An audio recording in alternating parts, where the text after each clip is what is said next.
Hey there, cats and kitties. I am the Blues Man, Johnny Blues, and with this video, we'll be discussing my thoughts on episode 12 of the anime series DanMachi. And I gotta say, this episode actually kind of surprised me because we're very much beginning with that promise that we left off with in the previous episode to do with exploring this town down in this 18th floor of the dungeon, where apparently it's an adventurer town. You know, as we see, it's adventurers who have holed up here, and they are overpricing all of their wares and everything. Hestia goes and buys herself some perfume, and of course Lily Ruka gets herself a new backpack because they lost the one they had, and we see that the adventurers in this framework are really uber jealous of Belle.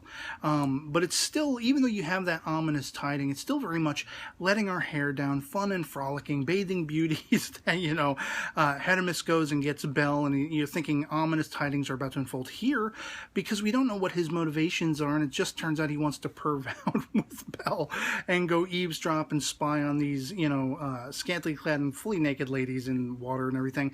And fun as that was to watch, for me personally, it's like, you know, wouldn't it be nice to be Belle, to have all this hardship where, you know, he doesn't even get consequences for this. He falls in the water and they're all celebrating the fact that he's there. They're all happy he's there.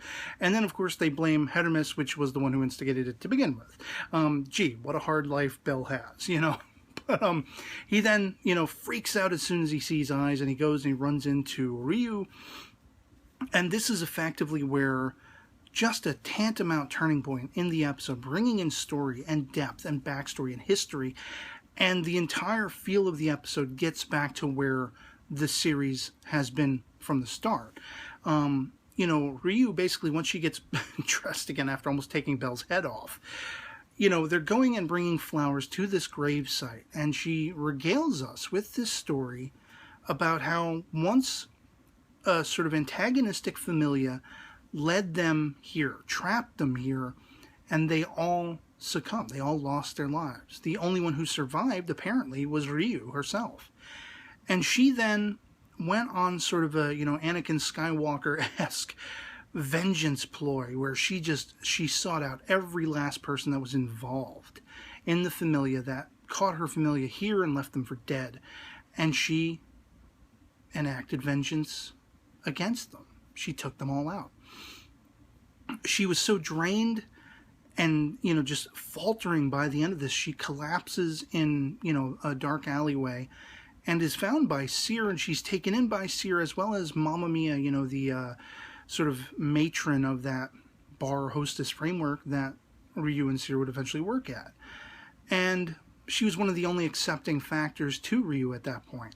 And I just found this absolutely compelling and mind-blowing. Like, she's already badass in that she's a ninja and everything like that. And if you can get past the idea that she took lives to make up for the lives of her own family, her familia, it's just that much more compelling and kind of badass. And of course, there is one little part of my mind that's like, you know, sneaking suspicion, wondering, is any of this really true?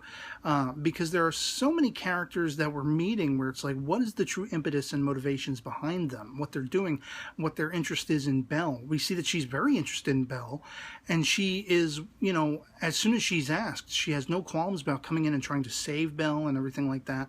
And so she definitely does look up to him and have a respect for him. And I love the playful dialogue between them in this episode, to the effect that when, you know, Belle has basically explained how he came upon her bathing and everything, and he's like, wait, you don't think I'm lying? You don't, you know, you're just going to believe my story and all this stuff?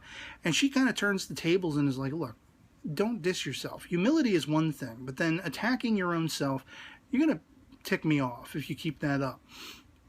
And after she has regaled this story to him, you have the tables turn in very similar manner. The other side of that coin, where she basically tells him, because I'm such a violent elf, I have this violent back history, I can never fully say you're going to be able to trust me. There may be one day in the future where I betray your trust. So don't, you know, don't put that on me. And we see Belle, finally this timid nature, you know, just goes away, and he's like, you shouldn't diss yourself, because it can make me mad too, you know. And then of course he backpedals and he's like all sheepish again. He's like, oh, that was really rude and whatever. But she gets right up in his face. Ryu's like, you're a human I can really respect. And it's like, that's such a poignant statement for her to make. And it's like, it seems as though Belle has thoroughly solidified support in her. You know, she will always have his back kind of scenario. But again, because there are so many characters like Hermes and everything, where it's like, what are their motivations? As we see, Hermes has other things going on, because what follows after this whole segment, calling back on those adventurers, the one lead guy, Muldo, who is very much obsessed with, how is Belle here? WTF? It took us years to get to this place, and almost after the day he levels up to level 2, he's down here. He's this far into the dungeon. WTF? And they want to take him back a peg. They want to show Belle the cruel reality of how hard this scenario is. And it comes right into play with Hermes, who, I guess through Aspie, they give like a magical, you know, equipment or power to this Muldo guy that renders him invisible. They go ahead and they actually kidnap Hestia to lead, you know, the bait and switch Belle to this, you know, area where nobody else will be able to find them. It's this guy and all his adventurer buddies, and they're going to try to basically attack Belle. And I thought, because it's almost like a cliff face with all these crystals underneath, that maybe they were going to just throw him off the damn thing. Didn't realize they were actually going to just try to fight him one-on-one. But this guy's invisible. And it's intriguing because we see one of Taki Familia's members sees Belle running off to this area. He knows to muster the troops. Something is afoul. And they're going to come in very much as the cavalry, but not before Belle has been getting his ass handed to him. And this is where, once again, the compelling nature of what Belle has accomplished through the entire course of this series, with what Eyes has taught him. I mean, you basically have this almost Daredevil-esque scenario where he realizes he can no longer rely on his own sight. He's got to rely on his other senses. And it becomes very ninja-esque, where he's like, you know, even the color palette is changed so that only the Muldo guy is in color and everything else is black and white, to visually give you the aesthetic that this is about sound and movement and momentum and sensing with your other senses. And Belle just starts flipping all over the place, dodging attack after attack. He gets a couple jabs in at this guy, and I'm just like souped up. I'm like enjoying the hell out of it on my, you know, the edge of my seat, championing Belle for all of this. He knocks this guy on his ass while he's invisible, you know, and that completely removes that ability. And we see, coinciding with this, as I say, all the cavalry, Welf and everybody show up just in time. Welf, we have a callback to that, you know, weapon or whatever it is that Hestia brought down for Hephaestus to give to Welf, and he loses it because he's under the attack of some guy, and of course Ryu comes in and saves him. But he seems very perturbed that he lost this weapon and went over the side of the cliff, and he's looking down longingly like he wants to go get it back. But then, of course, we also see that Lilyruka has used her sort of transformation ability to become one of these lethal rabbits. And as soon as I saw that with Hestia still tied to the tree, I was like freaking out, like she was about to get attacked or something was going to happen. But of course, it was Lilyruka coming to save her.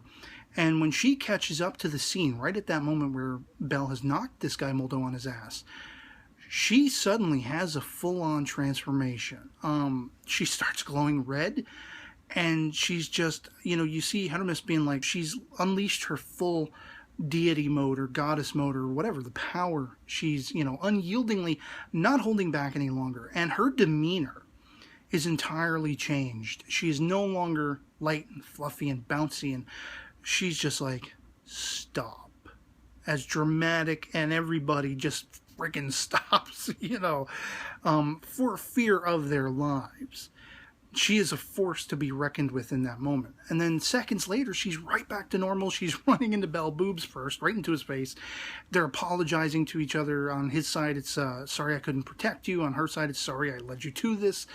Being so easily taken and everything like that. And then just the entirety of this whole scenario starts to literally come apart because the entire place starts shaking under, you know, these earthquakes. And Ryu is like, I really don't like this shaking that's going on. She's looking around and everyone's like, what, you know? And everyone looks up to the crystals in the ceiling above them, and you see this humongous behemoth skull-faced apparition like coming down at them. And they close in on Belle's face, and boom, we're done. And it's just like, WTF was that? Is that Freya? Is that her machinations? Is that something they've unleashed with the power of the goddess? We know that the gods and goddesses are not supposed to be in the dungeon. Did they just awaken something very troublesome because, you know, Hestia went full-on power mode and everything? I have not the slightest idea. But the point is, can I please have a time machine so we can jump ahead a week so I can see what the hell's going to happen next? Because I'm desperate to see what's going to happen next. This episode just thoroughly surprised, pleasantly, and shocked me. Again, once we got past all the bathing beauties, which I could watch for hours, fine, whatever, I did want story, and I wanted depth, and I wanted to, you know, not have them now slagging, because we only have 1 or 2 episodes left at this point. And they thoroughly brought it right back to pitch, and just, it unfolded with awe. I mean, I literally sat watching most of this stuff like, you know, moment to moment to moment, just like every revelation with Ryu, and then running into these adventures and what they were willing to do to try to snap Belle back a peg. I mean, even Bet is there. And I love that moment when he realizes Belle is there. He's walking away with Hermes, and you see Bet just like, you know, like closing in on him and everything, and being entirely shocked that Belle is there. How does he have the right to be here? Is everyone's qualm? And all of this, you know, it builds up to that crescendo cliffhanger because of that. And it's just like, you know, with what we've seen Belle accomplish, chances are he's going to be at the center of wiping the floor with whatever this is. Hopefully he will have the unity and the backing of all of his friends and fellow warriors and travelers who came to save him in this moment toward the end of this episode. And I really hope, because we only have the 1 episode left, like, that we're going to get a 2nd season of this, because this show has been consistently, every step of the way, compelling and awesome. And Belle is not the kind of typical anime hero where he really doesn't need to do much and he's a badass. This kid has been earning it every step of the way. All of these lessons have been hard learned, very much the growing pains of life, in the scenario of fighting monsters and gaining power. And even though there is a puppet master behind it sort of leading him along or pushing him along, whatever you want to say, it's still his own sort of accomplishments, time and time and time again. And you feel like you can really genuinely root for this character. He is of solidarity and heart. He is of compassion. And there is a timid, sort of, you know, borderline comical aspect to him. The way he's squelching and squealing every time he sees, like, eyes in the, you know, waterfall. And he runs away apologizing. And it almost seems like she's, like, longingly sort of, why are you running? You know, maybe there is a thing there, maybe there isn't, I don't know. But this is more than what most people, I guess, seem to make this series out to be. There's so much depth, and there's so much progression, and there's such a hardcore character arc for Belle. And it's like multiple chapters. Every other episode, he's learning and accomplishing something far beyond what he even thinks himself possible. And that's like a great thing to aspire toward. This series gave us a character that we can actually aspire toward. It's very rare these days that you end up with somebody who is so honorable and so forthright and so determined not to back down, not to quit, not to give up, to be there for his friends, to do all these things, and come out badass at the other side of the tunnel. You can't ask for anything more, as far as I'm concerned. So I'd love to hear from you guys in the comments below what you thought of episode 12 of DanMachi, if you've seen it, if you enjoyed the sort of fun, frolicking nature of the beginning of the episode, if you were as compelled and drawn in as I was with the back history of Ryu and all this stuff, and the compelling nature of these adventurers trying to beat the hell out of Belle, and then his just ninjutsu style turning it right back at him, and then Hestia coming in and being all goddessing up in this place, and like potentially being the cause that hell is now unleashed as we leave off with the cliffhanger. So yeah, I'd love to hear from you in the comments as always, and otherwise that'll be pretty much it for me on this. Hope this video finds you well, and I'll catch you all later. Peace.